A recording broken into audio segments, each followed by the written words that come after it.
చదవండి. 2వ రాజుల గ్రంథం 5వ అధ్యాయంలో రాయబడిన ఒక చిన్న మాట.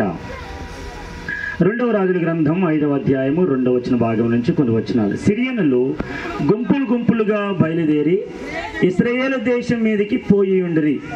వారచ్చట నుండి ఒక చిన్న దానిని చెరగొని తేగా అది నయమాను భార్యకు పరిచారము చేయుచుండెను. దేవునికి స్తోత్రం. చిన్న ప్రార్థన. పరిశుద్ధమైన మా పరమ తండ్రి, నీకు వందనాలు.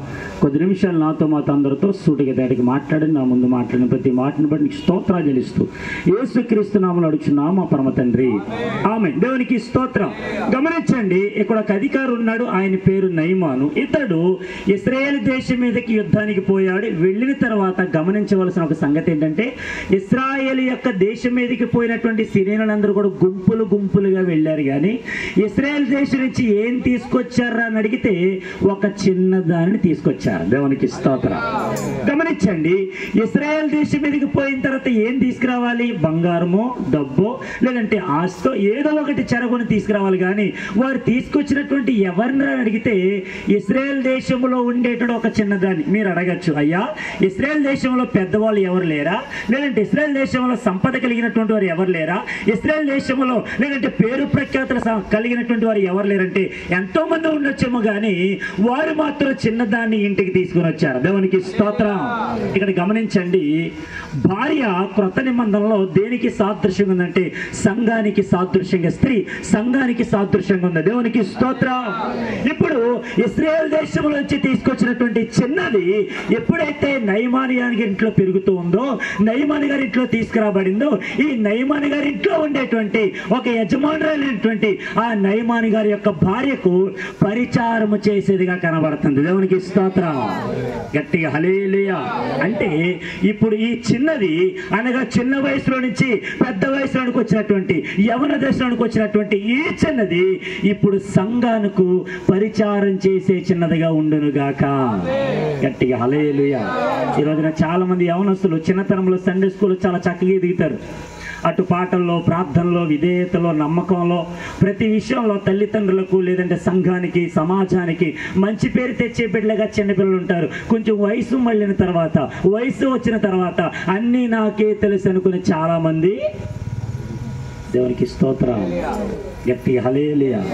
ఈ చిన్న వయసులో నుంచి వచ్చిన తర్వాత ఏ ఇశ్రాయేల్ దేశం నుంచి వారు తీసుకొచ్చారో, ఇశ్రాయేల్ దేశంలో ఉన్నప్పుడు తన ఇంటి దగ్గర పెరిగినప్పుడు అప్పుడు ఎలాగైతే ఉందో ఇప్పుడు మరొక దేశానికి వచ్చిన తర్వాత కూడా చాలా చక్కగా పెరుగుతూ ఉంది. దేవునికి స్తోత్రం. గట్టిగా హల్లెలూయా. గమనించండి, ఇప్పుడు ఈ చిన్న పిల్ల ఎప్పుడైతే యవన దేశానికి వచ్చిన తర్వాత సంఘానికి పరిచర్య చేసే చిన్నదిగా ఉండును గాక. గట్టిగా హల్లెలూయా.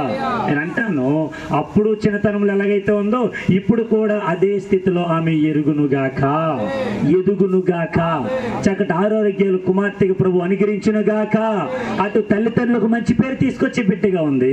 ఇప్పుడు పరాయి ఇంటికి ఇచ్చిన తర్వాత, పరా దేశానికి వచ్చిన తర్వాత అక్కడ కూడా మంచి పేరు తెచ్చే బిడ్డగా ఉంది. దేవునికి స్తోత్రం.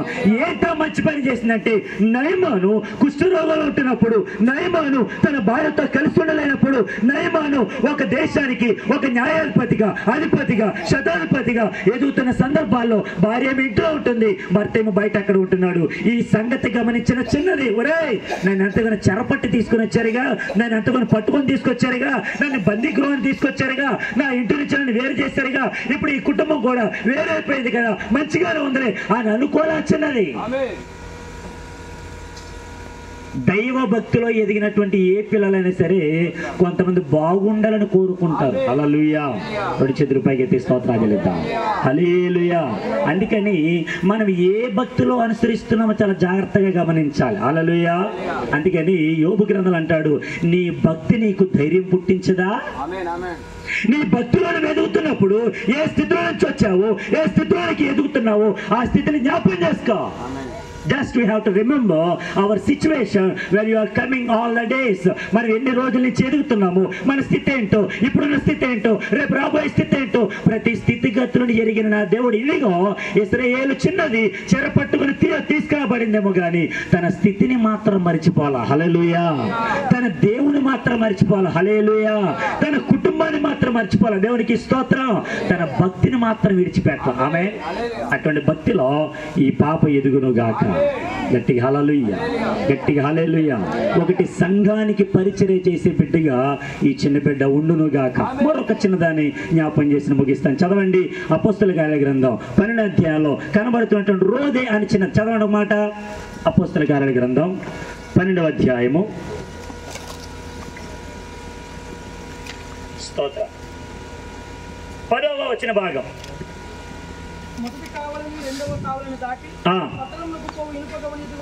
లేదండి, దాని కొంచెం ముందుకు వెళ్ళిపోదాం. 12వ వచనం.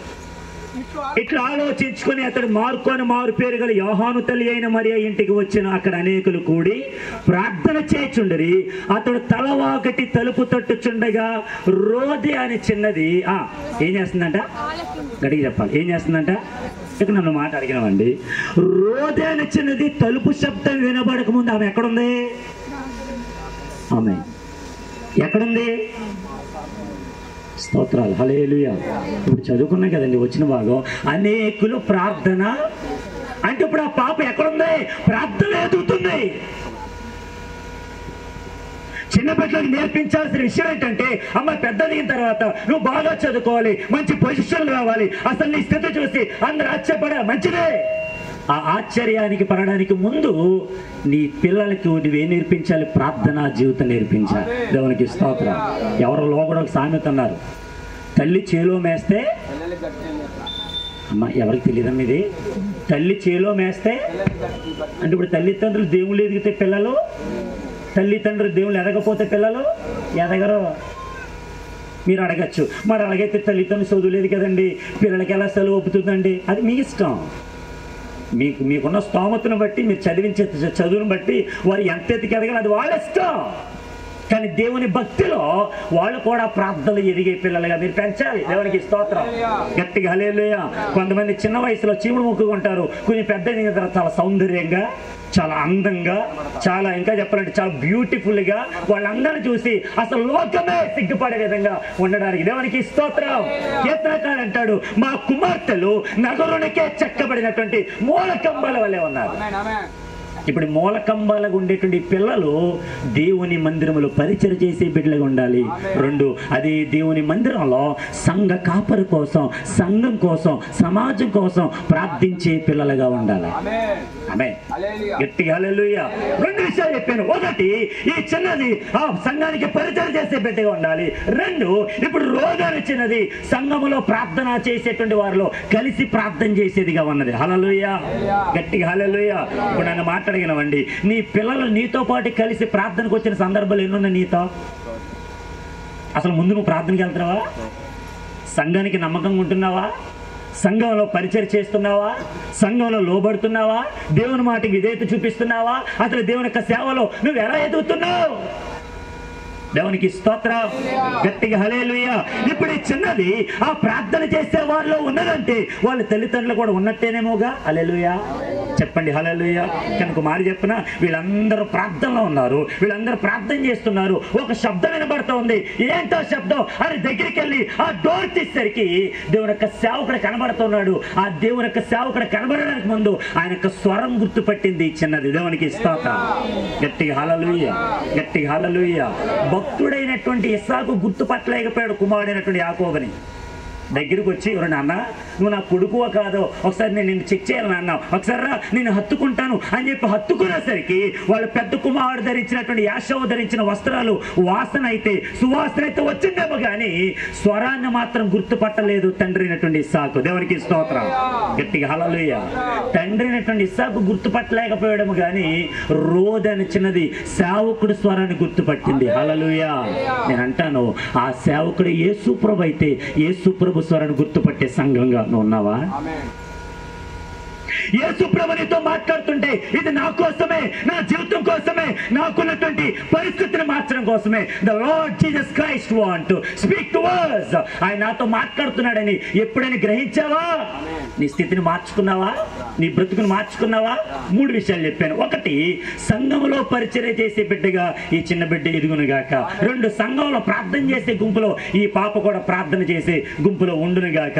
3, దేవుని యొక్క సేవకుడు స్వరాన్ని అనగా దేవుని దేవుని మాటనే లేదంటే వినేటువంటి దానిగా, లేదంటే గుర్తుపట్టేటువంటి చిన్న పాపగా ఆ చిన్నది ఎదిగి అనేక మందిని ప్రభు సన్నిధికి నడిపించును గాక.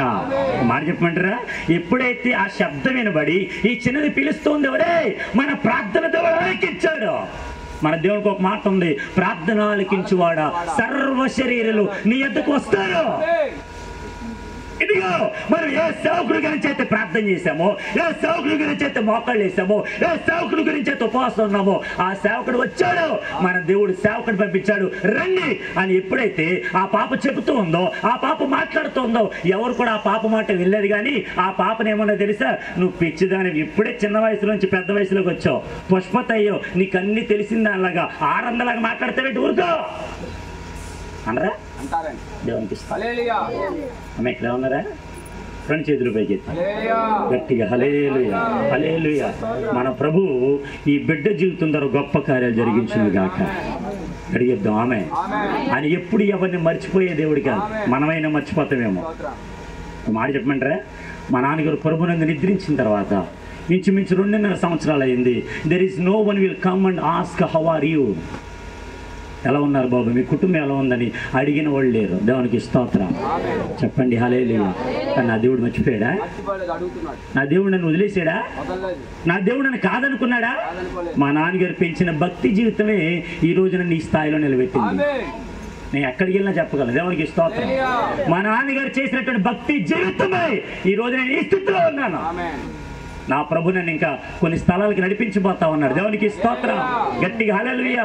ఆయన ఎప్పుడు ఎవరిని మర్చిపోలేదు. ఒక మాట చెప్తాను, ఇశ్రాయేలు చిన్నదాన్ని ఎప్పుడైతే ఆ దేశానికి, సిరియా దేశానికి కొనిపోగా అందరూ మర్చిపోయారు చిన్నదాన్ని, కానీ ఈ చిన్నది మాత్రం దేవుడిని మర్చిపోవాలి. ఆమె గట్టిగా హల్లెలూయా చెప్పండి హల్లెలూయా. 3 విషయాలు. ఒకటి, సంఘానికి పరిచయం చేసే బిడ్డగా, ప్రార్థించే వారి గుంపులో ప్రార్థించే బిడ్డగా. 3, దేవుని యొక్క సేవకుడి స్వరాన్ని, దేవుని మాటను గుర్తుపట్టే చిన్నదిగా ఈ పాప ఎదుగునుగాక. అట్టి ఆశీర్వాదాలతో ఆ పాప కుటుంబాన్ని చేరువచ్చిన మనందరినీ ప్రభు దీవించునుగాక. చక్కటి అవకాశం ఇచ్చినటువంటి దైవజనులకు నా నిండు వందనాలు తెలియజేస్తూ నా మాటలు ముగిస్తున్నాను. అందరికీ వందనాలు.